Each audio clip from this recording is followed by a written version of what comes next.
في يوم من الأيام في الشام، في قرية صغيرة اسمها عمواس، حصلت كارثة كانت من أقوى الاختبارات للخلافة الإسلامية الجديدة. القصة دي حصلت سنة 18 هجريا، يعني حوالي سنة 639 ميلاديا، وقت ما سيدنا عمر بن الخطاب كان خليفة للمسلمين.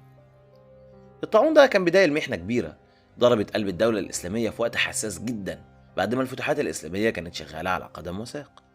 طيب إيه اللي حصل؟ تعال نحكيها من الأول. كل حاجة بدأت لما المرض بدأ يظهر في قرية عمواس، القرية الصغيرة الواقعة بين القدس والرملة. هناك الناس كانوا بيلاحظوا أعراض غريبة، حمى شديدة، صداع، وظهور أورام مؤلمة، وبعد أيام قليلة الشخص كان بيموت. وبسبب إن عمواس كانت محطة رئيسية على طرق التجارة والتنقل، المرض ما وقفش هناك، بدأ ينتشر في الشام ويدخل المدن والقرى زي النار في الهشيم. لما الأخبار وصلت لسيدنا عمر بن الخطاب في المدينة، بدأ يتحرك فورا. سيدنا عمر كان معروف بحكمته، وقرر يروح بنفسه للشام عشان يشوف اللي بيحصل، لكن الصحابة نصحوه انه ما يدخلش المنطقة لانه ممكن يعرض نفسه وجيش المسلمين للخطر. وهنا قال كلمته الشهيرة: نفر من قضاء الله الى قضاء الله. وفعلا قرر يرجع للمدينة، لكنه ما وقفش هنا. امر الجيش الاسلامي اللي كان بيقاتل في الشام انه يتفرق وما يبقوش في مكان واحد عشان يقللوا نسبة انتشار المرض. طاعون عمواس ما كانش مرض عادي، كان بيقضي على الناس بسرعة رهيبة.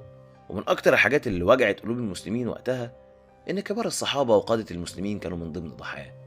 أبو عبيدة بن الجراح، أمين الأمة وقائد الجيش في الشام، مات بسبب الطاعون بعد ما أصر يفضل مع جنوده. معاذ بن جبل، العالم الفقيه، فقد حياته هو وأفراد من أسرته.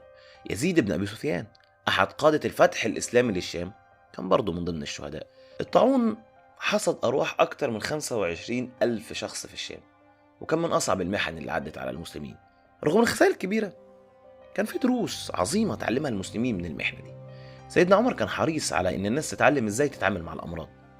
أمر بالحجر الصحي، واللي كان مفهوم جديد وقتها، عشان يحد من انتشار المرض.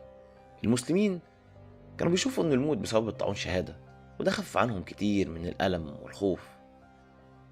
طاعون عمواس كان اختبار كبير، لكن النبي محمد عليه أفضل الصلاة والسلام ما سابش للمسلمين مجال للحيرة، لأن مرجعية الحجر الصحي جت من الحديث بتاعه اللي بيقول فيه: إذا سمعتم بالطاعون بأرض فلا تدخلوها، وإذا وقع بأرض وأنتم بها فلا تخرجوا منها.